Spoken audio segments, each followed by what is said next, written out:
পালা গানে ঢুকব। সম্মানিত কমিটি বৃন্দ,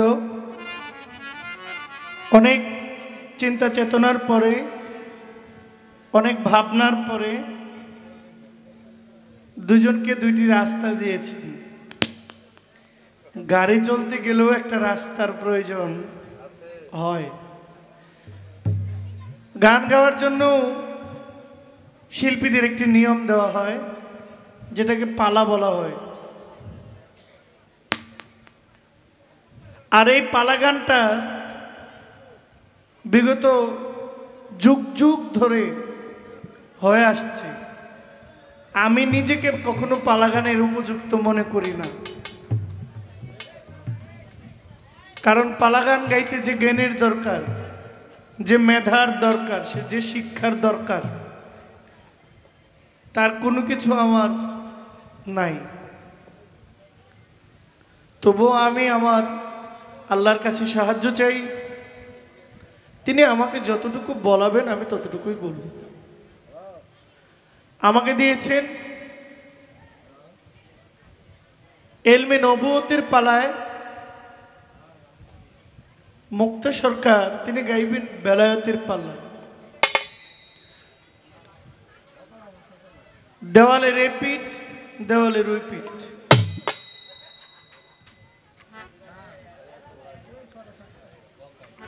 আমাকে যে দায়িত্ব দিয়েছেন, আমি আমার পালা থেকে একটি গান করব,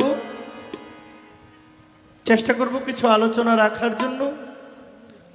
নবুয়ত, কয়েকজন নবী নবুয়ত প্রাপ্ত হয়েছে। এখন আমি কোন নবীর নবুয়ত গাইব? আমি যেই নবীর উম্মত, আমি সেই নবীর নবুয়ত গাইব, ঠিক কিনা? আপনারা বুঝতে পেরেছেন? কারণ হযরত ইব্রাহিম নবী নবুয়ত প্রাপ্ত, হযরত নূহ নবী নবুয়ত প্রাপ্ত, হযরত মুসা নবী নবুয়ত প্রাপ্ত, হযরত দাউদ নবী নবুয়ত প্রাপ্ত, হযরত সুলাইমান পয়গম্বর নবুয়ত প্রাপ্ত। আমার নবীজি নবুয়ত প্রাপ্ত। বাজায়ের না? আপনারা জানেন একটা ইস্যু বিগত কয়েকদিন যাবৎ সোশ্যাল মিডিয়ায় ঘুরতেছে। এই ইস্যুটা হচ্ছে, আমাদের দেশের একজন সম্মানিত আলেম, উনি বলছেন 40 বছর বয়সের আগে আমার নবী নবী ছিল না। ঠিক না? বক্তব্যটা ইদানিং খুব একেবারে ট্রেন্ডিং হয়ে গেছে। উনি দোষ দেয় ওনারে, উনি দোষ দেয় ওনারে, একটা হজবরল। অথচ যে ঘরানার আলেম বলেছেন যে আমার নবী 40 বছরের আগে তো নবী ছিল না, উনার ঘরানার অধিকাংশ আলেম ওখানে একমত যে আমার নবী তখনও নবী যখন হযরত আদম নবীর প্রাণ ভিতরে যায় নাই।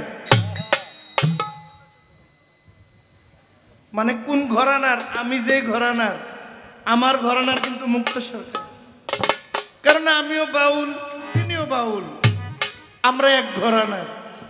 তো যে শায়েখ, যে বিজ্ঞ আলেম বলেছে আমার নবী 40 বছরের আগে নবী ছিল না, উনার ঘরানার অনেক মুরব্বী আলেমরা বলে গেছে যে নবী সাল্লাল্লাহু আলাইহি সাল্লাতু সালাম উনি তখনও নবী যখন হযরত আদম নবীর গায়ের মধ্যে প্রাণ প্রবেশ করে নাই, কেবল কাদা আর মাটি। এখন আমরা মাজার পূজারি, আমরা পীর পূজারি, আর তারা যে শায়েখের ভক্ত, সব অন্যায় মাইনা নিতেছে, এটার স্বীকার করেন। মেঘ আইলে পাতলা ডাইলের খিচুড়ি রান্না করা হয়, বুঝেন না? একটু বৃষ্টি আইলে খিচুড়ি রান্না করে খাইতে ভালো লাগে না? আপনারা খান কিনা আমি কইতে পারি না।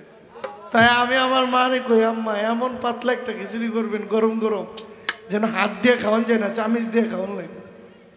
তো পাতলা খিচুড়ি তখন খাইতে ভালো লাগে। একটু মিলাদ মাহফিলে একটু সিন্নি করলে, একটু খিচুড়ি করলে এটা করণ যাইত না, এটা বিদআত।